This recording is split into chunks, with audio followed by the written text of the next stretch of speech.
percaya Tuhan, Engkau pegang kendali setiap musim hidup kami. Apapun yang sedang kami jalani hari-hari ini, kami tahu tidak ada satupun yang luput dari kendali Tuhan. Ajar kami percaya Tuhan, ajar kami menjadikan Engkau segala-galanya di hidup kami. Karena itu malam ini Tuhan berbicara bagi kami. Sampaikan isi hati-Mu bagi kami Tuhan.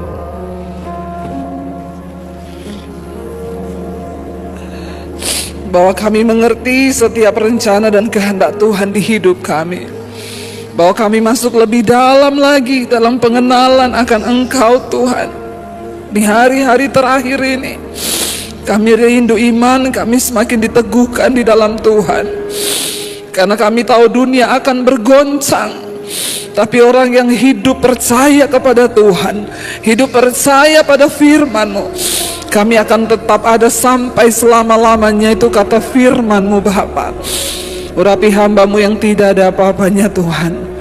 Urapi setiap kami. Terima kasih buat hadirat-Mu yang memuaskan kami. Terima kasih buat hadirat-Mu yang memberi kami kekuatan yang baru. Terima kasih Tuhan buat kehadiran-Mu di tengah kami. Itu yang kami butuhkan hari-hari ini. Urapi setiap kami Bapa. Urapi firman-Mu di dalam nama Tuhan Yesus. Kami buka hati bagi firman Tuhan. Sama-sama kita katakan amin, amin, amin. Silakan duduk Bapak Ibu. Iya, shalom. Apa kabarnya hari ini? Luar biasa. Ada yang mau bersaksi? Silakan Ibu, ayo maju Bu, sini Bu. Ibu mau bersaksi. Iya, mari Bu, nggak apa-apa. Puji Tuhan. Iya, tepuk tangan dong. Iya, banyak yang bersaksi. Tunggu Ibu dulu ya, Bapak tunggu sebentar. Puji Tuhan ya, saya percaya Tuhan itu ajaib. Iya, tolong dipegang Mas, jangan yang muda aja yang dipegang ya. Ya, oma-oma juga luar biasa ini. Mari Ibu, kasih mic-nya aja. Ya, di situ aja.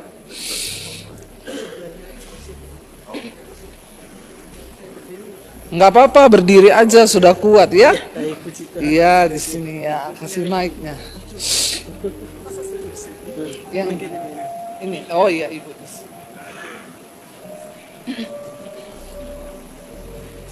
Namanya? Shalom. Kurang semangat. Shalom. Puji Tuhan. Anak Yesus, anak Tuhan harus semangat ya. Amin. Puji Tuhan. Suatu kesempatan dan anugerah yang luar biasa. Ibu siapa Bu? Ini. Oh ya, saya mau perkenalkan diri dulu. Nama saya Maria. Ibu Maria. Saya dari Bintaro Jaya. Saya dari Santa Maria Regina. Oh iya. Iya. Saya sudah janji sama Bu Debbie mau bersaksi beberapa bulan yang lalu. Tapi saya malu, saya takut, saya khawatir, maksudnya deg-degan gitu loh. Takut gak bisa ngomong yang pas gitu loh. Tapi puji Tuhan, itu terus bergaung di telinga saya. Saksi, saksi. Amin. Nah, malam hari ini saya mau menyaksikan bahwa Tuhan itu benar-benar baik, Bapak Ibu. Awalnya saya nggak bisa mengatakan itu. Saya nggak bisa mengatakan bahwa Tuhan itu baik. Oh, kenapa Bu? Karena saya sakit stroke, Bu Debbie. Saya sudah 12 tahun sakit stroke. Oh. Awalnya saya benar-benar nggak bisa terima ya. Saya marah, saya kecewa sama Tuhan. Sebelumnya memang saya cukup aktif di dalam persekutuan doa karismatik Katolik. Tapi ternyata itu bukan satu-satunya jaminan bahwa dengan begitu saya nggak bisa sakit. Bisa sakit ya Bu Debbie? Iya bisa. Karena apa? Karena saya sendiri yang tidak menjaga badan yang sudah diberikan oleh Tuhan ini sempurna. Menjadi rusak sendiri oleh diri saya sendiri. Tapi saat itu saya nggak mengerti Bapak Ibu. Saya masih marah, saya masih kecewa. Yang tadinya saya bisa ini, bisa itu. Sekarang saya jadi kayak dalam tanda petik ya, kayak dipasung. Nggak bisa ngapa-ngapain itu. Saya marah banget, saya nangis. Berjalannya waktu sampai 1 tahun Bapak Ibu. Saya bersungut-sungut, saya ngomel, saya capek. Tuhan, hidup saya kenapa saya jadi begini ya Tuhan? Kayak kereta Senin Kemis, Senin Kemis, senang susah gitu. Akhirnya saya bilang, Tuhan, saya mau belajar bersyukur. Amin. Saya nggak mau bersungut-sungut terus. Saya bilang, Amin. capek loh Tuhan. Dan itu nggak ada hasilnya. Tapi ternyata walaupun begitu tuh Tuhan tuh baik loh. Saya masih diberikan kemajuan di dalam fisik saya. Saya bisa berdiri seperti ini. Amin. Walaupun sekarang saya dipegang Bu Debbie ya. Kalau di rumah, saya bisa berjalan sendiri. Oh. Saya bisa nyuci baju. Saya bisa nyuci piring, ya kan. Saya bisa masak. Ibu juga dengar mesbah doa. Dengar dong Bu Debbie, dengar Sejak kapan banget. ibu dapat mesbah doa? Saya dapatnya itu dari dari Bu Lista. Oh, Bu Lista Arifin. Itu teman saya di Iya. PD. Beliau titip salam buat Bu Debbie. Salam balik. Terus apa yang ibu alami? Bu Lista waktu itu kan suka cerita tentang Bu Debbie ya. Lalu saya penasaran. Iya Lis, aku pernah dengerin, aku bilang gitu. Terus saya coba dengerin lagi. Mengena banget yang itu loh Bu, yang apa yang dosa yang tidak terampuni ya kalau masalah. Nah iya, itu tuh ngena banget ke saya. Karena saat itu saya saya lagi introspeksi diri saya sendiri gitu loh. Saya introspeksi diri saya sendiri sampai akhirnya saya dengerin itu berulang-ulang. Saya bilang dalam diri saya, Bu Debbie dengan latar belakang seperti itu bisa dipakai Tuhan begitu hebat. Tuhan, saya mau dong seperti Bu Debbie. Saya mau menjadi kemuliaan nama Tuhan. Amin. Saya bilang gitu. Rambut udah sama nih ya. Gitu. Tapi fisik beda Bu, fisik beda. Cantik, lebih cantik Bu Debbie, pasti itu. Gitu dong. Iya Bu Jangan Debbie. tepuk tangan. Saya Alay dengan Bu lebay. Debbie kan suka ketawa sendiri loh. Ketawa sendiri beneran. Siapa yang sudah pernah menderita? Angkat tangan. Kalau yang belum angkat kaki kan suka gitu ya. Ya. Nah, saya doakan Anda menderita. Kan begitu kan. Jadi Itu. sekarang ibu sudah mengucap syukur ya. Udah mengucap syukur saya puji menderita. Tuhan loh, Tuhan baik. Ibu sudah bisa bilang Tuhan baik. Sudah Bu Debbie, Dulu sudah. Tuhan tidak baik. Nggak bisa, malah maaf ya Tuhan, saya minta maaf. Itu dulu saya punya gambarnya Yesus ya. Saya mau lempar barbel waktu itu. Aduh, Saking Tuhan saya marahnya sama Tuhan waktu itu Bu Debbie. Tuhan ampuni Jahat dia ya saya, jahat banget saya beneran. Ampuni Karena Tuhan. saya kecewa, saya marah. iya, Tapi saya udah iya. minta ampun sama Tuhan. Amin, Saya udah amin. minta ampun. Saya benar-benar saat itu memang pertobatan saya yang luar biasa. Dengan saya bertobat, saya bisa berdiri seperti itu. Amin. Tepuk tangan saudara Puji Tuhan. ya. Kalau ibu marah-marah terus semakin parah. Nggak ada hasil ya. Iya, tidak ada hasilnya. Tapi ketika ibu berdamai dengan Tuhan dan berdamai dengan diri sendiri, akhirnya ibu disembuhkan Betul. Tuhan. Dan saya janji Bu Debbie waktu itu, Tuhan, kan saya lumpuh ya dulu, saya lumpuh total dulu. Lumpuh berapa total. tahun Bu lumpuh total? 3 tahun lumpuh total. 3 tahun. Terapi itu udah semua Bapak Ibu, yang dikepret, yang tahu dikepret nggak? Belum pernah sih Bu yang dikepret. Oh, dipukulin gitu loh. Iya, iya, iya. Terus suami saya bilang, Mami kenapa teriak-teriak sih, cengeng amat, dia bilang gitu. Oh, Cobain dia, coba papi mau cobain kata dia. Pas dicobain, dia berdiri begini ya, terus dikepret dari belakang. Ya Tuhan Yesus, Sakit. gak salah Mami teriak-teriak, sakitnya minta ampun Bapak Ibu. tapi tidak sembuh juga. Ya puji Tuhan bisa jalan sih jadinya ya, bisa jalan sih. Walaupun jalannya pakai tongkat ya, tapi yang tadi lumpuh saya jadi bisa berjalan. Amin. Itu karena hati yang gembira, obat yang Benar. mansur. Dan memang kita perlu sakit ya supaya Ya. bisa ngerasain kemenangan dan Jadi apa kesembuhan. pesan ibu nih buat jemaat Mesbah Doa? Pesan saya Bu Debbie, setelah saya boleh disembuhkan Tuhan dari kelumpuhannya, saya janji sama Tuhan. Tuhan saya mau janji, saya mau pepet Tuhan Yesus. Tuhan Saya Yesus mau dipepet ya. Benar. Haleluya, Benar. tepuk tangan Saya mau buat pepet Tuhan Yesus. Dulu mau dilempar ya. Sekarang saya pepet. Bertobat ya. Bertobat, sekarang sudah benar-benar bertobat. ya. Ampun, Kalau nggak ampun. bertobat, ibu malah yang dipepet. Oh iya benar-benar. Untung bertobat. Bapak Ibu saya kesini naik kereta ya. Oh. Sama kakak saya dari Bintaro. Oh. Tadi naik kereta dari Sudimara turun di Tepuk tangan Palmerah. lo, semangatnya lo saudara. Puji Tuhan. Iya, ini luar biasa naik kereta, keadaannya begini tapi semangat ikut Mesbah Doa Terus onsite ya. iya. Terus saya naik Grab Bu Debbie, naik Oh. Grab motor. Wih, Kalau naik Grab car Bapak Ibu, Naik nggak Grab- nyampe saya di sini jam tepat waktu gini enggak. Mungkin jam 9 atau jam 8 saya baru nyampe. Oh. Macet banget kan di situ. Jadi karena macet ibu naik Grab motor. Karena grabnya susah Bu Debi. Oh. Grabnya susah dan mahal ya. Mahal karena mau jujur ya mahal. Luar biasa loh saudara, semangatnya ini loh yang saya tangkap semangatnya loh. Tepuk tangan dong. Ya buat Tuhan Yesus, ajaib Tuhan ya. Gitu. Dari Palmerah Bu Debi Iya. ke sini 82.000. Ibu nggak usah curhat di sini soal harga. Nanti ibu curhat sama saya saja ya. Oke saudara, tepuk Enggak, tangan saya buat mau ibu ini ya. Iya. Luar biasa. Jadi pesannya satu, jangan pernah menuduh Tuhan tuh jahat. Benar. Tapi kalau Tuhan kita tuh baik. bertobat hati kita, Tuhan sembuhkan. Amin. Tolong kakaknya dijemput lagi adiknya. Itu Tepuk kalau tangan. ada kakak saya ini saya nggak bisa kemana-mana. Oh iya. Tuhan kirimkan tongkat ajaib Dan buat jangan saya. jangan coba kemana-mana sendiri ya. Bahaya. Iya. Oh iya. Terima kasih Ibu. Tuhan memberkati Ibu. Iya. Tuhan berkati nih kakaknya. Oke, terima kasih ya Bu. Tepuk tangan sekali lagi. Bapak sini Bapak. Iya, silakan ya.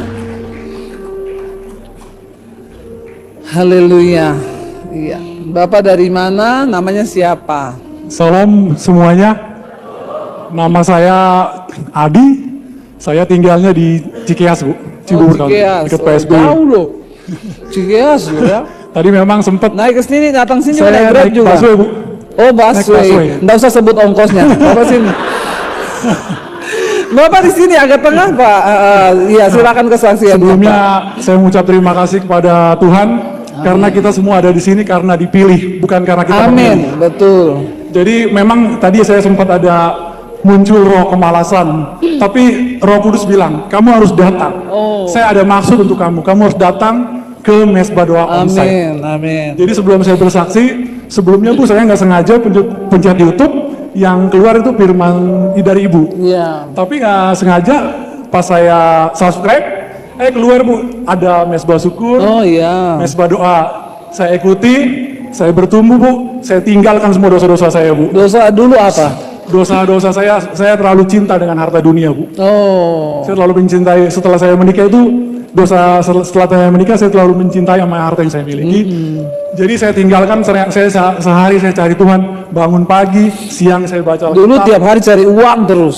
Yang dipikirkan cuma gimana caranya punya duit gitu. Oh. Memang saya kerjanya serabutan Bu, bukan berkantor. Iya, iya. Jadi iya. kalau dibilang orang itu sebenarnya beda tipis sama pengangguran Bu. Oh. Karena kalau kerjanya serabutan Bu, Serabutan, tidak ada ya, gaji ya. pokok. Iya. Tapi buat Tuhan saya mau bersaksi hari ini Bu. Jadi saya memang tiap hari-hari ngantar anak ke sekolah. Di sekolah saya tidak sengaja melihat ada seorang kakek, tepatnya di bulan Agustus. Memang memang di situ saya baca di kitab Yakobus, kita harus jadi pelaku firman. Amin. Saya sering dengar khotbah, ketika nanti kita menghadapi pengadilan Kristus, yang Tuhan tanya berapa jiwa yang kamu bawa, Amin. bukan hartamu yang ada di bumi. Jadi setiap hari saya cari Tuhan karena apa? Untuk kita kuat, kita harus cari Tuhan dulu. Jadi memang saya dibilang orang gila. Saya suka ngomongin firman. Jadi singkat cerita, pas saya ngantar anak sekolah, saya lihat kakek itu di bulan Agustus. Saya ngobrol-ngobrol sama si kakek ini, dia belum bisa terima Yesus. Di keluarganya semua terima Yesus. Jadi saya ngobrol, saya tanya, Pak, kita cerita-cerita masalah laki, masa kenakalan dia yang suka berbuat dosa yang dulu, ya dia setelah menikah berbuat dosa terus. Dia bilang sama saya, semua keluarga saya tolong. Tapi kenapa tidak ada yang menolong saya ketika sekarang hari ini katanya. Baru ada saudara Roh Kudus bisikin saya, coba kamu tanya dia, selama dia menolong saudaranya, ada dosa nggak yang dilakukan? Dia akhirnya ngomong ke saya, ada, saya lakukan dosa perzinahan. Oh. Di rumah istri saya tidak tahu katanya. Oh. Karena di rumah istri saya tahunya cuma duit. Iya. Nah jadi akhirnya saya setelah tuntun dia, Bapak mau terima Yesus, saya bilang. Mau, dia bilang, saya mau terima Yesus katanya. Oke, kalau Bapak mau terima Yesus, ikutin doa saya bilang. Iya. Pertama saya bingung doa apa ya? Saya ajarkan doa Bapak kami Bu. Oh iya. Saya ajarkan doa Bapak kami, pas besoknya saya ketemu lagi datang, saya ketemu dia, gimana Pak, udah dihafalin? Udah. Saya bingung, tapi Roh Kudus bilang, kan kalau terima Yesus harus dibaptis ya Bu ya? Iya. Nggak mungkin saya cari pendeta di sini. Ada Alkitab di tangan saya Bu. Ada di kitab Matius terakhir, baptislah dia dalam nama Bapa, Anak dan Roh Kudus. Saya pegang tangannya, ikutin omongan saya ikutin Bapak, hari ini juga dibaptis dalam nama Bapa, Anak dan Roh Kudus. Gimana Pak? Terima Yesus? Iya, saya terima Yesus dalam hidup saya katanya. Jadi dia sudah senang, jadi setiap hari saya ketemu, saya bagikan firman dia Bu. Karena Roh Kudus bilang ke saya Bu, kalau engkau nggak kasih firman tiap hari dia akan mati katanya. Oh. Cuman kamu dia terima saya, tapi harus kamu kasih firman. Jadi setiap hari datang saya kasih firman, Bu. Kasih Jadi firman satu Tuhan. jiwa bertobat, sisi Iya, Bu. surga bersorak-sorak, Iya. saudara. Jadi saya catat di kalender, Bu. Kalau dulu kalender saya catatnya uang, Bu. Sekarang ganti, bawa jiwa, Bu. Wih, tepuk tangan dong buat Tuhan Yesus. Tanggal 10, tanggal 11 saya baptis. Saya juga Iya. bingung. Boleh nggak Bu saya baptis orang langsung, Bu? Dengan Sebenarnya kalau menurut aturan gereja harus yang baptis pendeta. tapi kalau di Alkitab tidak ada, Bu. Tapi ya mungkin ya Tuhan yang menilai imannya Bapak saja ya. Iya, Bu. Tapi kembalikan misalnya ada gereja di sekitar situ, Bapak harus bawa dia ke gereja. Terus saya bawa dia ke gereja, Bu. Iya, supaya dia bisa bertumbuh di sana, Iya, Bu. dia bisa dimuridkan di sana. Jadi Bapak intinya juga sudah akhirnya Bapak bertobat ya. Iya, saya Setelah bertobat, saya tinggal dosa mendengarkan saya. firman Tuhan. Akhirnya saya mengalami yang Bu firman di Kisah Para Rasul 1 ayat 6 bahwa kuasa Tuhan kalau udah turun kita akan bisa merubah orang. Amin, amin. Akhirnya saya merasakan janji Tuhan. Amin, Saya- karena kuasa Tuhan. Terima kasih Siap. Bapak, Tuhan berkati ya Pak ya. Haleluya, puji Tuhan saudara. Jadi semua akan indah pada waktunya ya, puji Tuhan. Tadi kesaksian dari Ibu juga kita sudah dengar bahwa ya luar biasa loh Ibu tuh kesaksiannya ya. Bayangkan gambarnya Tuhan Yesus mau dilempar ya, karena dia kepahitan sama Tuhan. Saudara, hidup ini ya memang penuh dengan persoalan dan masalah. Tapi makanya kita harus dekat dengan Tuhan. Dan ketika masalah terjadi, ya mungkin kita bertanya, ya kenapa masalah itu datang. Tapi selalu itu yang saya sampaikan bahwa semua itu ada maksud Tuhan, ada rencana Tuhan. Nah hari ini kita akan baca di Mesbah Doa, kita sedang membahas Mazmur. Ya, dan saya tertarik membahas Mazmur 13 yang kemarin kita dengar di Mesbah Doa, tapi saya ingin kupas di sini. Mazmur 13 di sana judul perikopnya kalau saudara lihat adalah doa kepercayaan. Ya, ini doa kepercayaan dari Daud. Mazmur 13 ayat yang pertama untuk pemimpin biduan Mazmur Daud ya. Ayat yang kedua saudara lihat di sana. Kita baca bersama, berapa lama lagi Tuhan kau lupakan aku terus-menerus? Berapa lama lagi kau sembunyikan wajahmu terhadap aku? Lanjut, berapa lama lagi aku harus menaruh kekhawatiranku dalam diriku dan bersedih hati sepanjang hari? Lanjut, berapa lama lagi musuhku meninggikan diri atasku? Saudara lihat di pasal ini, ayat ini diulangi berkali-kali, berapa lama lagi ya. Ketika kita menghadapi persoalan, pencobaan, selalu ya namanya manusia itu pasti pengen cepat. Amin apa amin. Dalam usaha, pekerjaan, semuanya kepengen cepat ya. Itulah manusia, selalu mau yang instan. Mungkin karena dari kecil kita sudah terlalu banyak makan mie, jadi selalu pengen yang instan. Maunya semua cepat, ini cepat, itu cepat, ini cepat, itu cepat. Lalu kalau tidak terjadi sesuai dengan yang kita mau, ya maka kita bertanya, berapa lama lagi Tuhan? Ya, aku diproses. Berapa lama lagi Tuhan ini harus aku jalani? Berapa lama lagi Tuhan? Kalau saya sederhanakan bahasanya, Tuhan sampai kapan? Pernahkah kita bertanya seperti itu dalam hidup kita? Atau mungkin hari ini saudara sedang bertanya, sampai kapan aku hidup begini? Sampai kapan aku terus begini? Sampai kapan masalahku tidak selesai? Ya, kalau saudara bertanya sampai kapan aku hidup dalam dosa, itu bagus ya. Sampai kapan ya aku berdosa begini terus? Itu artinya saudara mulai merindukan pertobatan. Tapi kalau kita menghadapi sesuatu persoalan masalah, lalu kita bertanya kepada Tuhan, sampai kapan Tuhan? Daud menanyakan itu sampai 4 kali loh di pasal ini. Dia bilang, berapa lama lagi Tuhan kau lupakan aku terus menerus? Saya mau tanya saudara, Tuhan itu bisa lupa enggak? Enggak bisa. Tuhan itu bukan manusia yang bisa lupa. Kalau kita bisa lupa enggak? Sering dong. Ya, apalagi kalau sama utang, pura-pura ya, pura-pura lupa kita. Ya, yang penting suami jangan lupa istri, amin. Istri juga jangan lupa suami, jangan pura-pura lupa. Manusia itu bisa lupa, tetapi Tuhan tidak pernah lupa. Dan ayat ini berkata, Daud karena dalam tekanan yang begitu berat menghadapi persoalan pencobaan yang rasanya tidak selesai, dia bilang, berapa lama lagi Tuhan kau lupakan aku terus menerus? Ya, berapa lama lagi kau sembunyikan wajahmu terhadap aku? Seringkali di tengah persoalan hidup yang berat, kita itu seolah-olah Tuhan itu menyembunyikan dirinya.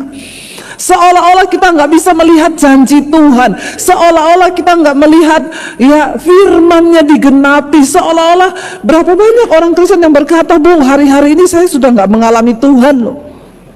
Doa saya terasa kering, hidup saya terasa hampa, saya ini udah nggak pernah nangis. Ada di antara saudara yang 1 bulan ini nggak nangis? Nggak usah lama-lama, 1 bulan aja saudara nggak nangis. Ya, bahaya loh saudara. Ya, ada satu ahli kejiwaan berkata, orang itu kalau menangis itu tanda bahwa emosinya itu, dia sudah bisa mengendalikan emosinya dan emosi itu stabil. Ternyata orang bisa menangis itu saudara, itu adalah salah satu tanda bahwa dia bisa mengendalikan perasaannya. Justru kalau saudara nggak bisa nangis itu bahaya loh.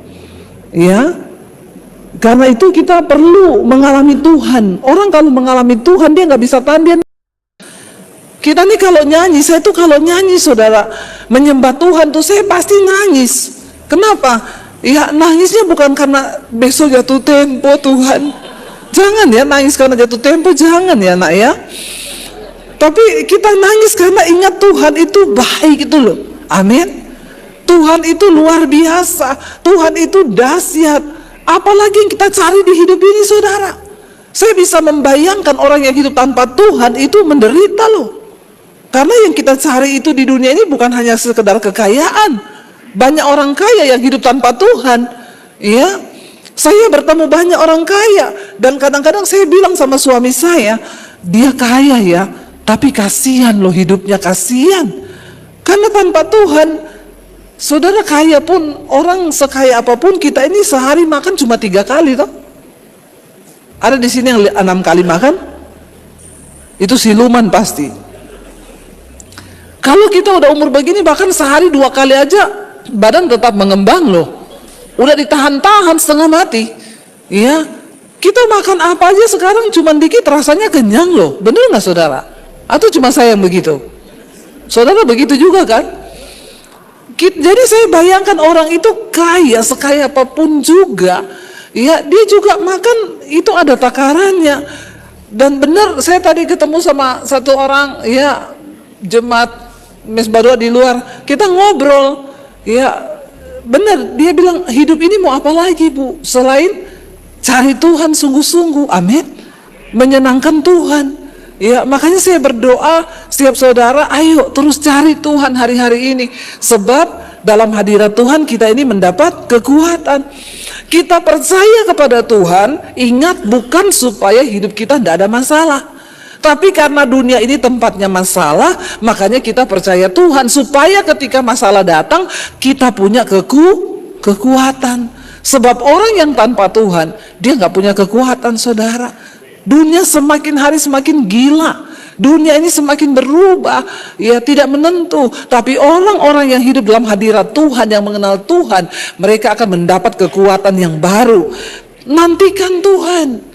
Ya, enggak usah banyak bertanya berapa lama lagi Tuhan, berapa lama lagi Tuhan. Saya pengen kita baca satu ayat saudara. Ya, firman Tuhan berkata, coba kita lihat Yesaya 40 ayat 31. Waktu kita menghadapi pergumulan, enggak usah bertanya berapa lama lagi. Tapi ini yang harus kita lakukan. Yesaya 40 ayat 31, firman Tuhan berkata di sana demikian. Yesaya 40 ayat 31, baca bersama 1 2 3. Tetapi orang-orang yang menanti-nantikan Tuhan mendapat kekuatan baru. Mereka seumpama Raja Wali yang naik terbang dengan kekuatan sayapnya. Mereka berlari dan tidak menjadi lesu. Mereka berjalan dan tidak menjadi lelah. Daripada kita bertanya sampai kapan Tuhan, berapa lama lagi Tuhan aku mengalami ini, mending kita menjadi orang yang menanti-nantikan Tuhan, yang berkata, Tuhan, aku menantikan Engkau, aku menantikan pekerjaan tangan-Mu atas hidupku, aku menanti-nantikan Tuhan. Karena ayat ini berkata, orang yang menanti-nantikan Tuhan mendapat kekuatan baru. Ayo nantikan Tuhan dalam hidup kita. Orang yang menantikan Tuhan itu senantiasa punya kekuatan yang baru. Saudara melihat keadaan hari-hari ini, rasanya iman kita mau menjadi tawar. Menghadapi persoalan hidup rasanya tidak ada kekuatan. Tapi orang yang menanti-nantikan Tuhan mendapat kekuatan yang baru. Waktu kita menghadapi masalah, yang pertama yang kita butuhkan bukanlah jalan keluar, tapi yang pertama kita butuhkan ketika menghadapi masalah adalah kekuatan. Sebab ketika kita punya kekuatan untuk menanggung persoalan itu, maka kita akan berbahagia. Dan firman ini berkata, orang yang menantikan Tuhan mendapat kekuatan baru. Mereka seumpama raja wali yang naik terbang dengan kekuatan sayapnya.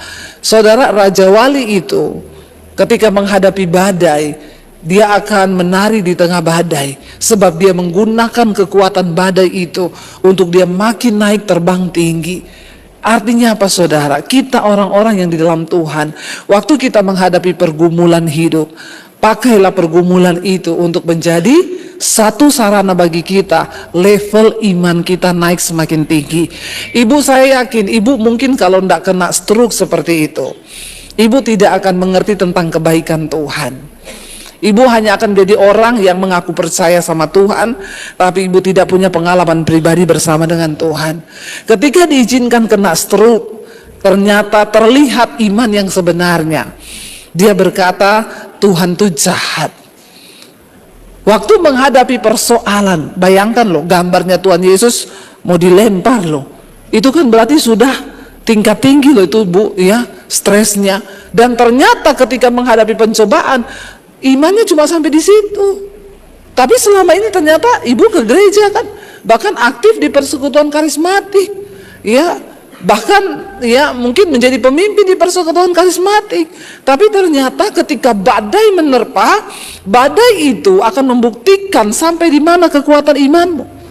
Orang yang selalu menantikan Tuhan, dia akan pakai badai itu menjadi satu sarana untuk dia naik lebih tinggi seperti burung raja wali. Saudara, waktu kita bertanya sampai kapan Tuhan, sampai kapan Tuhan, itu menandakan bahwa kita ini menganggap Tuhan itu lalai dan dia tidak menepati janjinya. Waktu kita bertanya, Tuhan sampai kapan aku akan seperti ini, itu artinya kita menolak kuasa Tuhan. Itu artinya kita tidak percaya bahwa Tuhan turut bekerja. Bahkan kita merasa bahwa Tuhan itu lalai menepati janjinya. Buka bersama 2 Petrus pasal yang ketiga ayat yang ke-9 saudara. 2 Petrus pasal yang ketiga ayat yang ke-9.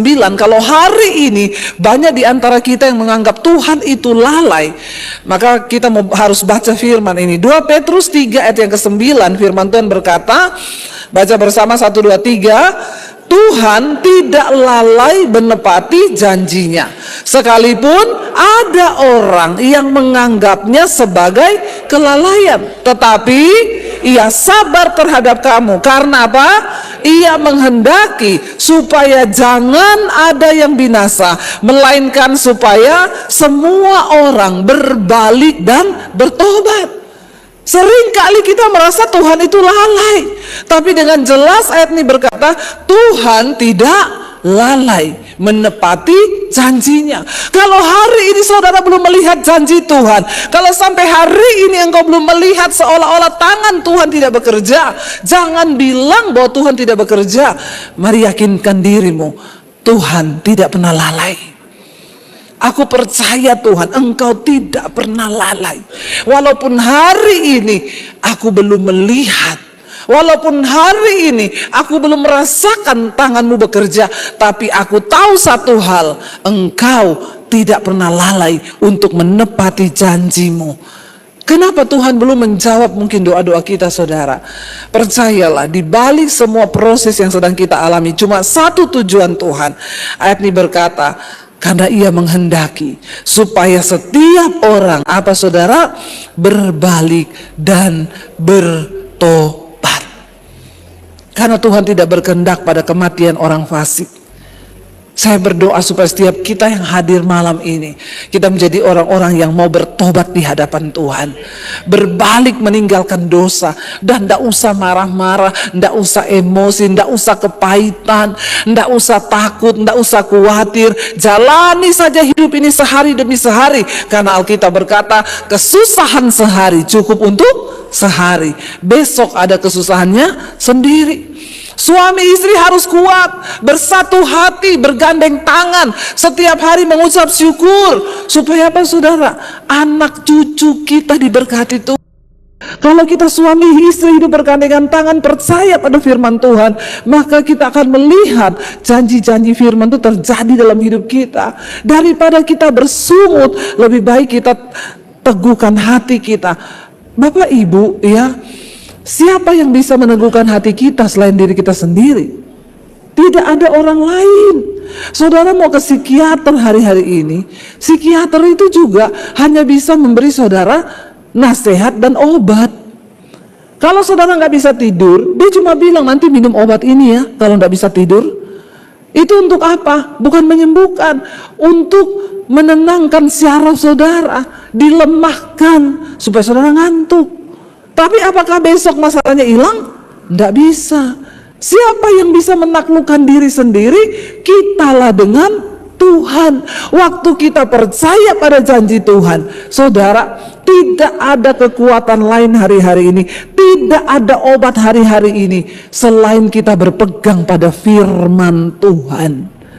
Firman Tuhan itu adalah sauh yang teguh, yang akan membuat iman kita semakin tidak tergoncang.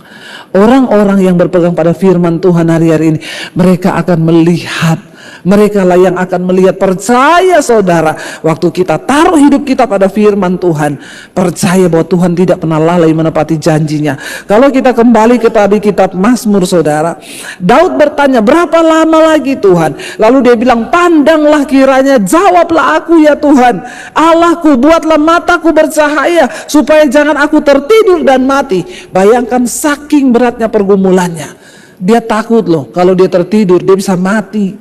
Ya, ada orang-orang yang ketika bergumul saudara, rasanya udah mau mati rasanya. Tapi dia bertanya saudara, dia bilang pada Tuhan, ya supaya musuhku jangan berkata aku telah mengalahkan dia, dan lawan-lawanku bersorak-sorai apabila aku goyah. Nggak usah terlalu peduli sama apa yang orang katakan. Daud bertanya kepada Tuhan, mendesak Tuhan, karena dia terlalu peduli akan sama apa kata musuh-musuhnya. Saudara, nggak usah peduli apa kata tetanggamu hari-hari ini, nggak usah peduli apa kata orang hari-hari ini, nggak usah peduli apa kata musuh-musuhmu hari-hari. Orang berusaha melemahkan kita, bahkan iblis bisa pakai orang-orang yang dekat-dekat dengan kita. Tapi percayalah, ya kita hidup bukan karena apa kata mereka, kita hidup karena apa kata firman Tuhan. Nggak usah gengsi, biar orang mau bilang apa, biarin, jalani hidup bersama dengan Tuhan. Mari kita lebih peduli pada apa kata Tuhan daripada kata orang. Hari-hari ini banyak orang masuk dalam masalah. Kenapa? Cuma karena gengsi, nanti apa orang bilang.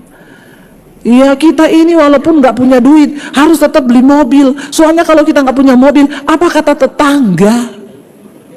Hello? Ngapain kita repot menderita cuma karena mikirin apa kata orang? Iya, mengapa Daud mendesak Tuhan? Karena ternyata dalam hatinya dia bilang, supaya musuh-musuhku jangan berkata aku telah mengalahkan dia, dan lawan-lawanku bersorak-sorai apabila aku goyah. Iya, pastikan Tuhan berkenan dengan hidup kita. Tidak usah mencari perkenanan manusia saudara. Kita akan capek kalau kita mencari perkenanan manusia. Nggak usah terlalu peduli dengan apa kata orang, karena seringkali orang bicara mulutnya itu dia nggak kontrol. Nah kalau orang bicara dengan mulut yang tidak terkontrol karena hatinya pahit, terus kita masukin ke hati, yang rugi siapa? Kita kan.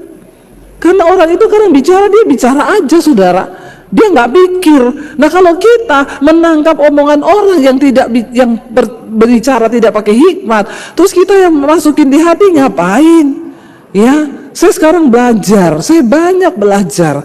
Dulu saya kalau dikatain orang saya sakit hati, saudara. Tapi sekarang saya nggak mau. Sayalah yang berhak memasukkan apapun di hati saya.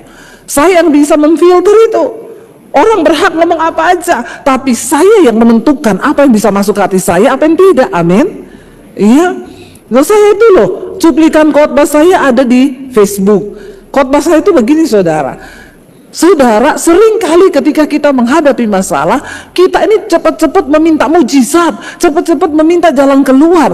Padahal ketika kita menghadapi masalah, mari kita berdoa terlebih dahulu, minta hikmat dan pengertian apa maksud Tuhan di balik masalah itu. Cuplikan khotbah saya itu. Ada orang yang komen gini, pendeta satu ini selalu kalau khotbah suruh-suruh jemaat-jemaat minta-minta sama Tuhan. Nyambung nggak? Padahal khotbah saya apa? Kalau engkau menghadapi masalah, jangan buru-buru minta jalan keluar. Dan dia mengkomen di situ, saudara, ini pendeta satu kalau khotbah suruh-suruh jemaat selalu minta-minta sama Tuhan. Ini kan orang bicara nggak pakai akal kan? Padahal yang saya khotbahkan itu berbeda dengan apa yang dia ngomong. Jadi saya cuma komen gini, Pak, kalau dengerin khotbah itu pakai hati yang tulus, jangan pakai hati yang busuk. Nanti kebalik dengernya. Yang saya omongin di khotbah itu apa, Pak? Terus dia bilang, oh iya, maaf Bu. Nah coba kalau kita masukin hati yang begitu, saudara, siapa yang rugi? Makanya jangan terlalu peduli dengan apa kata orang. Daud, kenapa dia hampir menyalahkan Tuhan dan berkata Tuhan melupakan dia? Karena dia bilang supaya jangan musuh-musuhku beranggapan bahwa aku ini sudah goyah, bahwa mereka itu mengalahkan aku. Enggak apa-apa. Orang beranggapan pun kita kalah, orang beranggapan kita ini apa, enggak apa-apa. Emang gue pikirin, ada juga gue singkirin. Amin. Jangan dimasukin hati. Ampuni orangnya, buang perkataannya. Mari belajar hidup menurut perkataan firman Tuhan, saudara. Ayat yang berikutnya dia katakan, puji Tuhan, untung di akhir kata-katanya dia bertobat. Dia bilang begini, baca bersama, tetapi aku kepada kasih setiamu aku percaya, hatiku bersorak-sorak karena penyelamatanmu. Aku mau menyanyi untuk Tuhan karena ia telah berbuat baik kepadaku. Tahu, ketika tahun 95 saya terima Tuhan Yesus. Tapi saya haji, saya dulu bukan Kristen. Saya terima Yesus tahun 95, saya mau dibunuh sama keluarga saya. Saya dianiaya sama keluarga saya. Zaman itu belum ada Instagram, jadi saya nggak bisa story. Kalau udah ada Instagram, saya pasti story sambil nangis kan, alay lebay kan. Tuhan, bikin story kan. Kenapa aku disiksa? Nah, itu banyak nanti yang nonton. Tapi karena waktu itu belum ada dan nggak ada yang lihat saya berakar ke dalam. Ya, bagaimana saya nangis ketika saya dibilang, awas kamu ke gereja ya. Lebih baik saya bunuh kamu daripada kamu masuk Kristen, kamu bikin malu keluarga. Saya menangis di kamar, saya cari Tuhan, saya nggak bisa cari pendeta. Waktu itu belum ada handphone, saya nggak bisa cari YouTube. Saya baca Alkitab di toilet supaya nggak ketahuan. Tapi justru disitulah saya sedang berakar ke dalam. Waktu berakar tuh gak ada yang lihat. Cuma kita dengan Tuhan. Saat-saat ini mungkin engkau sedang ada dalam masalah. Kau gak bisa cari orang. Masuk ke kamarmu, tutup pintu. Berdoalah kepada Bapamu yang di tempat tersembunyi. Dari tempat yang tersembunyi kau berdoa. Maka Bapamu dari tempat yang tersembunyi akan menjawab doamu dari tempat yang tersembunyi. Sebab Tuhan gak suka hal-hal yang kelihatan. Dia melihat yang tidak kelihatan. Tuhan melihat hati. Ketika kita proses berakar tuh enggak enak. Enggak ada yang lihat. Karena manusia itu cuma bisa menghakimi yang terlihat. Tapi Tuhan tertarik dengan yang tidak terlihat. Ketika kita berakar ke dalam, saudara, waktu engkau ada masalah, ada penderitaan, ada proses, engkau sedang berakar ke dalam, Tuhan suka. Ya, pohon kurma itu ketika ditanam, Kenapa Alkitab menggambarkan hidup orang Kristen itu harus seperti pohon kurma? Waktu orang tanam pohon kurma, saudara, itu bijinya ditopang pakai batu supaya itu kurma tidak bisa tumbuh ke atas. Jadi karena ada batu besar di atas, kurma ini ke bawah dulu dia, akarnya terus ke bawah mencari air di padang gurun. Karena nggak gampang, nggak ada air. Jadi dia harus ditindis batu supaya tunasnya nggak keluar, tapi akarnya yang cari ke dalam. Ketika akhirnya dia sudah menemukan ya sumber air, barulah tunasnya ini naik, jadi kuat, batu itu tergelincir. Makanya saudara, kurma salah satu pohon, Alkitab bilang hendaklah engkau bertunas seperti pohon kurma. Kurma itu dia menjadi sumber kekuatan. Kalau saudara ke Israel, saya tuh sering bawa grup, nanti Maret saya berangkat 150 orang. Bawa grup, kalau di hotel yang ada kurma saya selalu bilang bawa ya Bu, nanti kalau ibu pusing, ibu makan kurma itu, langsung ke chargeless, langsung dapat energi. Pohon kurma menjadi kekuatan. Kalau musafir di padang gurun berjalan, mereka kekurangan air, mereka cuma cari pohon kurma yang sudah mati. Sudah mati nih pohon kurma. Di bawah itu pasti ada sumber air di bawah akarnya. Walaupun dia sudah mati, dia tetap menjadi berkat, menjadi sumber air. Bertumbuh ke dalam itu tidak enak saudara. Tidak ada yang lihat, tapi Tuhan mau kita semua berakar dalam Kristus. Mari lihat Kolose pasal 2 ayat yang ke-7. Firman Tuhan berkata, Kolose 2 ayat 7 baca bersama 1, 2, 3. Hendaklah kamu berakar di dalam Dia dan dibangun di atas Dia. Hendaklah kamu bertambah teguh dalam iman yang telah diajarkan kepadamu.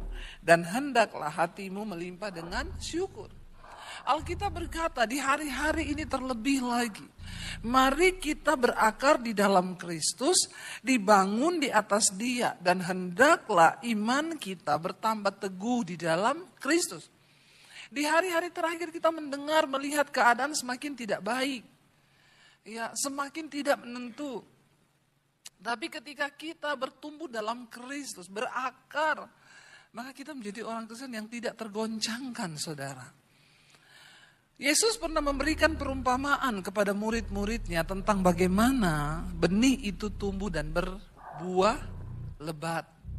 Jangan hanya kejar buahnya, ya, karena nggak mungkin buahmu itu banyak atau engkau bertumbuh dan berbuah kalau akarmu itu nggak bagus. Yesus memberikan contoh, Matius 13 ayat 20 berkata begini. Ya, baca bersama 1, 2, 3. Benih yang ditaburkan di tanah yang berbatu-batu, ialah orang yang mendengarkan firman itu dan segera menerimanya dengan gembira. Tetapi ia tidak berakar dan tahan sebentar saja. Apabila datang penindasan atau penganiayaan karena firman itu, orang itu pun segera murtad. Yesus menggambarkan ada beberapa contoh orang menanam benih, saudara. Nah, salah satunya adalah benih yang ditanam di tanah yang berbatu-batu. Benih ini tidak bisa tumbuh. Kenapa? Cuma sebentar. Karena tanahnya itu berbatu-batu.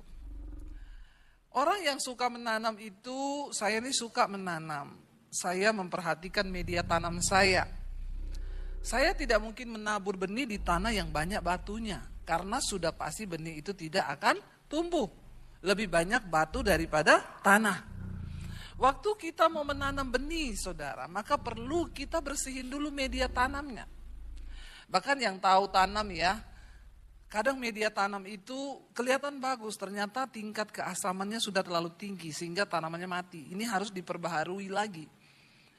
Yesus berkata bahwa orang yang menabur benih di tanah yang berbatu-batu tidak akan berakar. Cuma tahan sebentar pasti mati. Alkitab berkata, kita ini tanah hati. Hati ini bicara tentang tanah. Tanah hati kita ini harus bersih, supaya ketika firman ditaburkan, firman itu bisa tumbuh, berakar, bahkan berbuah. Nah, banyak orang Kristen datang ke gereja dengan tanah yang berbatu. Sehingga firman tidak bisa tumbuh. Makanya saya sering dengar gini, itu Kristen loh Bu. Tiap minggu datang ke GBI Eklesia. Rajin itu Bu. Paling awal, gereja belum buka dia sudah masuk. Itu pelayanan loh di Eklesia. Tapi Bu, utang tidak bayar. Tidak usah angkat tangan. Itu Bu, pelayanan, Kristen, rajin, selingkuh. Tidak usah angkat tangan juga. Itu Kristen Bu. Rajin ibadah. Tapi di rumah, mulutnya, semua kebun binatang keluar. Saya sering mendengar orang bilang, itu Kristen Bu, pelayanan Bu. Tapi nipu orang terus kerjaannya. Kenapa bisa terjadi seperti ini saudara? Karena kita datang ke gereja dengan tanah hati yang kotor, banyak batunya. Ini gak mungkin bisa benih itu bertumbuh, berakar dan berbuah lebat, gak mungkin. Ya banyak orang Kristen yang datang ke gereja, saya juga tidak tahu. Ya tolong hormati Tuhan saudara. Kau datang ke gereja ke sini, sudah bayar harga loh. Harus bangun, ya toh? Lebih enak tidur atau bangun? Ya apalagi minggu begini lebih enak tidur kan. Kau bangun tuh sudah bayar harga. Kau melangkah pakai baju, datang ke sini bayar uang bensin. Kan sayang banget kalau kau di gereja duduk ngantuk malah tidur. Pulang saja kau di rumah. Atau kau di sini, matamu lihat saya khotbah, tapi otakmu nanti siang makan apa ya? Banyak ini di sini orang-orang Kristen model begini, duduk, tapi lihat pendeta khotbah, habis ini enak makan soto atau makan apa ya, mie babi, soto tutup ini, karena lebaran toh, puasa kan. Ini banyak model-model begini. Ada juga yang datang ke gereja sama mertua nggak bicara, nggak usah angkat tangan. Banyak. Ada juga yang datang ke gereja, suami istri lagi berantem, tapi datang ke gereja. Tapi enggak omongan. Tahu? Yang kau tipu siapa? Bukan pendeta, Tuhan. Terus apakah hidup begitu berkenan? Tapi ke gereja bareng, naik mobil bareng, gak bicara. Turun dari parkiran, masuk, duduk bareng di gereja. Padahal lagi tidak bicara. Aduh, hatimu penuh syaiton. Yang saya bingung kenapa juga kau ke gereja. Gak usah di rumah aja nonton TV. Dosamu makin berkurang malah. Daripada kau datang ke gereja marahan, tidak omongan, tidak bicara. Kita ini lagi menipu siapa? Kekristenan macam apa yang lagi kita bangun hari-hari ini? Tapi saya mengerti sekarang kenapa bisa terjadi begitu. Karena memang benar banyak orang Kristen datang ke gereja tapi tanah hatinya penuh batu. Gak diberesin, banyak dosa yang disimpan.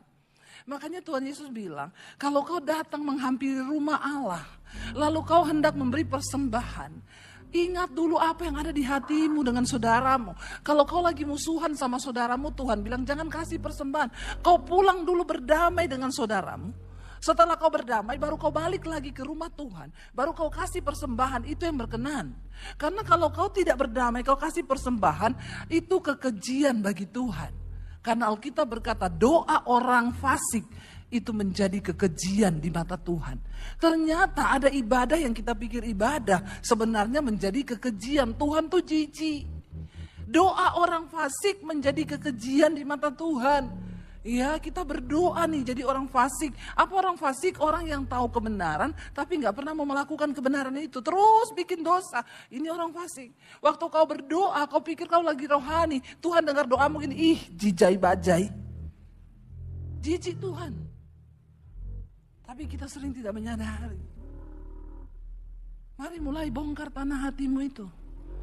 Kalau kau kepahitan sama iparmu, karena kau bilang ipar adalah maut. Mertua adalah maut, tetangga adalah maut, semua kau bilang maut, padahal kau yang membawa roh maut. Maka mari saudara, ya kalau di gereja ngantuk tolong tutup mulut ya, saya terganggu melihat mulut saudara yang terbuka lebar itu. Ya agak kemunafik lah sedikit ya, ada pendeta jangan nunduk aja terus gini. Khotbah saya ini sebenarnya tidak bikin ngantuk loh. Ya tapi saya lihat banyak yang ngantuk, banyak yang tidur, bahkan ada yang gini. Ampuni dia Tuhan, karena dia tahu apa yang dia lakukan, tapi dia pura-pura tidak tahu. Model-model Kristen begini, saya ini dari Muslim loh saudara, jujur. Saya bayar harga mahal ketika terima Yesus. Saya diusir, mau dibunuh sama keluarga saya. Saya tinggalkan keluarga saya tahun 96. Tidak bawa apa-apa, bahkan papi saya bilang jangan bawa ijazah. Saya mau lihat Yesus kasih makan kamu pakai apa. Makanya Tuhan angkat saya jadi YouTuber, gak perlu ijazah. Tapi jujur, waktu saya jadi Kristen, saya masuk ke dalam gereja, saya lihat hidup orang Kristen. Tidak seindah ajarannya Tuhan Yesus. Gak seindah. Tapi ya saya mengerti aja, namanya juga manusia toh. Tapi ya manusia kan bisa berubah toh. Saya berubah banyak waktu saya baca firman. Saya ini dulu orang penuh dosa. Saya ini dulu banyak dosa, bahkan dosa yang saudara gak lakukan mungkin saya lakukan. Saya orang paling jahat dulu sebelum saya kenal Tuhan Yesus. Tapi waktu saya kenal Tuhan Yesus, kebenaran itu memerdekakan saya. Satu-satu dosa mulai hilang. Iri hati, kepahitan, kebencian, amarah, dendam, keserakahan, menjatuhkan orang, memanfaatkan orang. Itu Tuhan buang semua, kenajisan, percabulan. Itu pelan-pelan dikikis.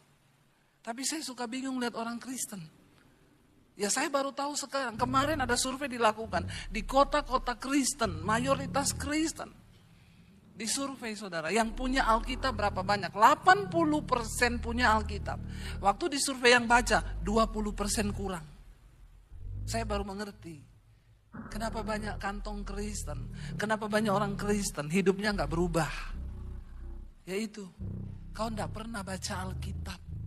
Benih itu gak pernah kau baca. Sudah baca aja, belum tentu tumbuh. Karena masih banyak yang kotor. Apalagi tidak pernah baca, ya udah walau alam, nggak pernah tumbuh imanmu, nggak pernah berakar iman. Saudara, ayat ini bilang tanah hati kita tuh penting karena tempat Tuhan bertata di hati kita ini. Kalau engkau itu mendengarkan firman, hatimu kotor, penuh kepahitan, penuh dosa, firman itu nggak bisa bertumbuh. Apa gunanya tanah hati kita bersih? Kita simpan firman. Firman ini berakar. Waktu engkau ada masalah, firman itu bicara. Karena dia tumbuh, berakar.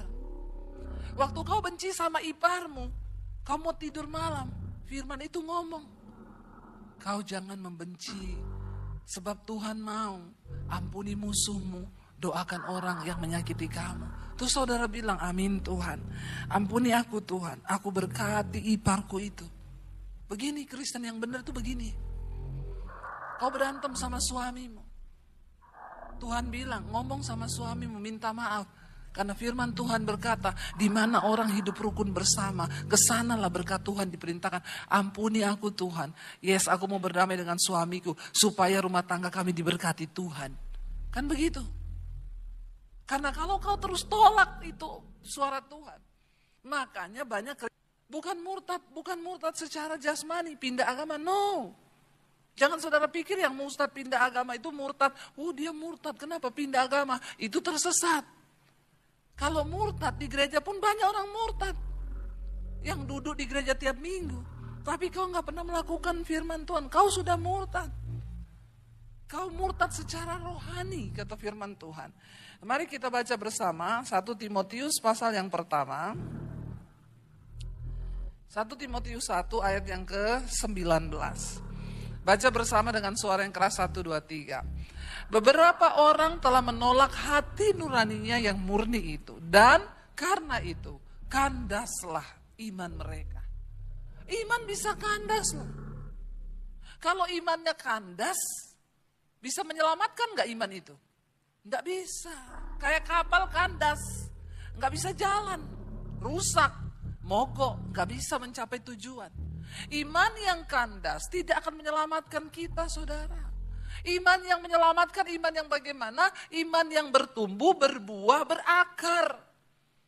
Ternyata banyak orang sudah murtad tapi masih duduk di gereja. Tandanya apa? Dia sering kali menolak hati nurani mereka yang murni. Saya kasih kesaksian, saya sama suami waktu itu berantem. Ya, cekcok mulut lah, ya. Pendeta juga manusia toh. Punya rasa, punya hati kan. Pendeta bisa marah enggak?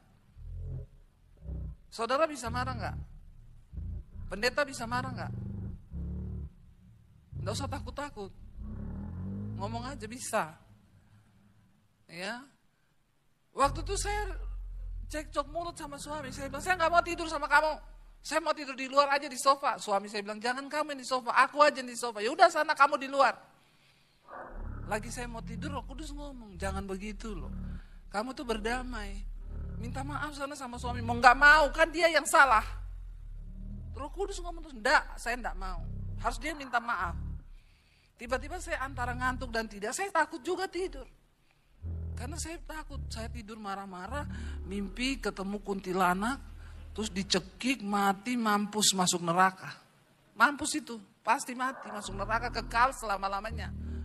Terus tiba-tiba saya bilang, Tuhan tapi saya ngantuk, tapi saya nggak mau minta maaf. Kepala batu memang ini pendeta satu ini. Tiba-tiba saya dapat penglihatan, ada pohon, tanaman, ada satu ulat di daunnya. Tiba-tiba ulat tuh jadi banyak, dia makan semua tuh tanaman jadi kering, langsung tinggal ranting kering. Saya bilang gini, karena tadi siang saya urus-urus tanaman nih sampai saya bisa lihat ulat begini. Tapi Roh Kudus ngomong, enggak, kamu bukan karena urus tanaman. Lihat, waktu kau biarkan satu celah, satu dosa di hatimu, maka dosa itu akan memakan seperti ulat pertumbuhan imanmu, nanti kering. Ternyata ini benar. Kandas imanmu. Maka makanya banyak orang Kristen imannya nggak berbuah. Boro-boro kau lihat mujizat. Berbuah aja kagak, bertumbuh kagak, akarnya mati. Tapi masih pede datang di gereja.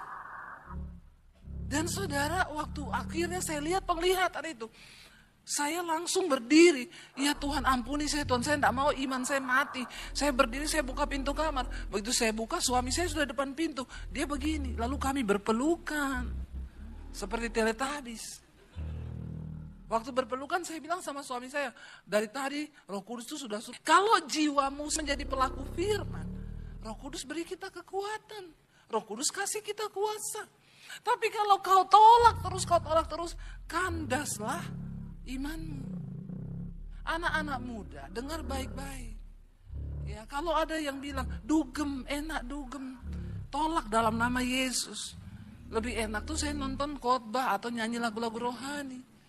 Jangan kau tolak terus ini suara. Kau akan jadi Kristen yang murtad. Dengar baik-baik. Hari ini AI udah lebih pintar dari kita. Ya, saya tuh suruh anak saya periksa, cek di laboratorium, cek kesehatan. Dia kan kita dikasih laporan tuh, gula darah sekian, ini sekian. Kita kan suka bingung juga ya bacanya. Kadang WA dokternya lama dibalasnya. Saya tanya, gimana hasilmu? Ini loh mam, itu normalnya tuh harusnya begini. Aku tuh kelebihan 10 poin di sini dan gini-gini. Nanti kalau aku diet itu harus gini-gini. Siapa yang ngajarin kamu? Tanya AI. Gimana caranya? Aku kirim fotonya. AI-nya kasih tahu, gulamu kelebihan 10 poin. Kamu harus diet makan ini. Kalau kamu membutuhkan menu diet, aku akan bikinin kamu untuk 1 minggu. Kayak gitu AI, iya. Kita udah gak perlu konsultasi dokter. Suami saya lagi bikin laporan di komputer, rusak, error. Dia foto, kirim ke AI. Tolong kasih tahu dong kalau hadapi komputer kayak gini dibalas. Kalau kamu mau sabar, tunggu aja 2 jam nanti pulih. Tapi kalau kamu tidak sabar, tolong pencet kolom ini. Nanti ada pilihan ini. Coba kamu lakukan. Bisa jadi. Nggak perlu pakai mekanik, nggak perlu IT.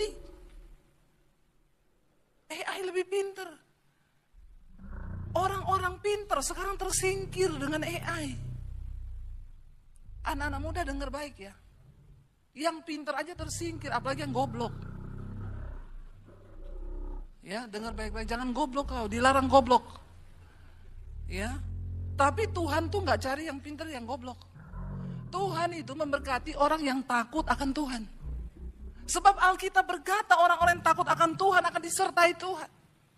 Walaupun kita punya pengetahuan pas-pasan, tapi kalau kau hidup takut Tuhan, kau bergaul dengan firman Tuhan, akan ada jalan-jalan supranatural yang terbuka. Hari-hari ini banyak pemecatan pegawai. Iya kenapa? Suami saya dulu kan harus panggil orang media kita, ini tolong benerin. Iya kalau dia jujur lagi, kalau dia bilang ini 1 hari Pak benerinnya, udah kita hilang waktu sehari. Sekarang ada AI. Nggak usah panggil dia, 5 menit jadi. Menakutkan loh. Menakutkan nih kepintaran AI. Cuma banyak AI yang gagal di China, saudara. Itu mobil yang baru-baru sekarang kan pakai teknologi AI. Kalau mata menutup sedikit kan dia tulis Anda mengantuk. Lah di China itu semua mata hampir tertutup. Jadi itu mobil bunyi terus. Anda mengantuk. Sampai dia udah pelototin gini, enggak ngantuk saya, Anda mengantuk. Itu gagal si AI di China. Ya, ada sih beberapa kelemahan AI. AI juga bisa bikin perceraian terjadi. Suami saya kemarin mencoba, saya bilang, coba rubah foto kita tuh jadi kayak orang-orang itu loh, pakai baju Cina-Cina kan ini kan lagi Imlek toh. Bikinin dong foto kita biar kayak orang Cina. Sama suami saya dimasukin foto kita berdua. Bikin latar belakang Imlek. Dirubah, saudara. Suami saya pakai baju Songcan, saya jadi barongsai. Ya Tuhan. Jadi suami saya berdiri sama barongsai. Kurang aja tuh AI itu. Mau saya kutuk dia itu. Tapi dia AI lagi. Jadi gagal dia, saudara, dalam beberapa hal sih. Tapi jujur saya mau ngomong. Ayo hidup takut Tuhan. Ayo baca firman, lakukan. Anak-anak muda dengar baik sekali lagi. Keadaan ke depan tidak semakin baik. Tapi orang yang takut akan Tuhan, Alkitab bilang jalan mereka dipenuhi kebahagiaan. Amin, saudara. Orang yang takut akan Tuhan akan dipelihara. Orang yang hidup takut akan Tuhan, menghormati Tuhan, melakukan firman Tuhan, mereka akan mengalami kemuliaan Tuhan. Karena itu hari ini buka hatimu sebagai tanah dan bilang, Tuhan biar benih firman itu masuk, hidup kami diubahkan. Kita mau bilang hari ini, Bapa sentuh hati kami, ubah hidup kami. Bangkit berdiri.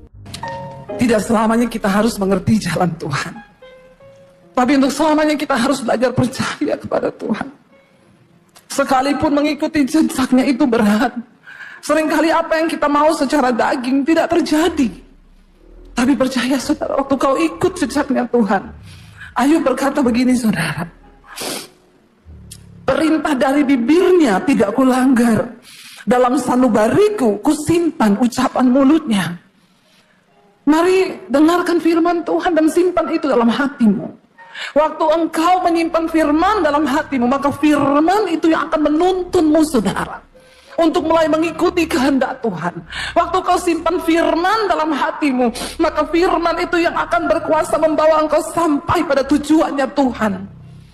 Karena firman itu berkuasa dan firman itu dikatakan akan mengerjakan setiap apa yang disuruhkan Allah untuk terjadi dalam hidup kita. Bahkan Ayub berkata begini, tetapi Tuhan itu tidak pernah berubah. Siapa dapat menghalangi Tuhan? Perhatikan saudara, kalau hari ini engkau belum mencapai satu tujuan di hidupmu, jangan salahkan orang lain. Jangan pernah salahkan gara-gara dia ini, saya nggak bisa dapat ini. Jangan pernah salahkan nih gara-gara dia ini, sampai saya hari ini harus begini. Waktu Tuhan yang menentukan untuk engkau dapat mencapai sesuatu, maka dikatakan tidak ada yang bisa menghalangi Tuhan. Tidak ada yang dapat menghalangi kuasa Tuhan yang besar untuk membawa engkau digenapi janji itu dalam hidupmu. Gak ada. Tidak ada satu manusia yang berkuasa pun, saudara, yang dapat menghalangi jalan Tuhan atas hidupmu. Bagian kita cuma duduk di kaki Tuhan dan belajar percaya. Ajar kami memahami Tuhan, apa maksudmu dari setiap ujian ini. Waktu kau tahu bahwa ayat ini berkata, siapa dapat menghalangi Tuhan? Karena itu saya selalu belajar untuk menerima bahwa kenyataan apapun yang kita hadapi hari ini itu seizin Tuhan. Dia tidak pernah terlalu cepat. Tuhan gak pernah buru-buru, saudara. Walaupun kita udah gebelet banget pengen dapetin itu, tapi Tuhan bilang tunggu. Kalau aku belum berkata, itu gak akan terjadi. Waktu kita mengerti cara Tuhan ini, kita gak mudah menyalahkan orang lain gara-gara dia itu. Sampai saya gak bisa begini, gara-gara dia itu. Stop. Karena Tuhan, kalau dia sudah menetapkan sesuatu, ayat ini berkata, tidak ada satu pun yang dapat menghalangi Tuhan. Tidak ada satu kuasa pun yang dapat menghalangi kehendak Tuhan terjadi. Apa yang dikehendakinya, perhatikan. Ayat ini berkata begini, saudara. Baca bersama. Apa yang dikehendakinya dilaksanakan juga. Karena apa? Ia akan menyelesaikan apa yang ditetapkan atasku Dan banyak lagi hal yang serupa ya dimaksudkannya. Tuhan akan melaksanakan ketetapannya atas hidup kita. Hari ini bagian kita berkata, Tuhan, tuntun aku berjalan di dalam jejak-Mu. Hari ini banyak hal yang tidak kami mengerti. Waktu-waktu ke depan mungkin masa yang suram, kekelaman. Tapi waktu Engkau datang dan berkata pada Tuhan, aku mau Tuhan ajar kami memahami semua rencana-Mu atas hidup kami. Maka Dia Tuhan yang turut bekerja, mendatangkan kebaikan atas hidup kita. Bangkit berdiri bersama saudara. Angkat hatimu pada Tuhan. Serahkan hidupmu kepada Tuhan malam ini. Ini adalah titik balik. Bilang, Tuhan, biar malam ini mencari titik balik hidupku kepada Tuhan. Kami datang, Tuhan, memberi hidup kami kepadamu, Bapa. Bahwa lidah kami hanya memuji. Yes, Lord. Memuji kemurahan-Mu lebih dari hidup. Tutup mata dalam hadirat Tuhan. Bapa, lihat setiap hati kami malam ini. Kami datang, Tuhan. Tuhan yang tahu hidupmu masing-masing, saudara.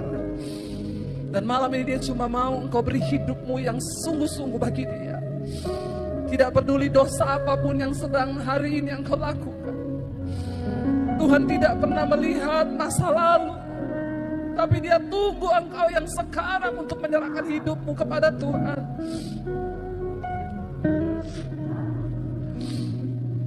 Ini hidup kami, Tuhan Yesus.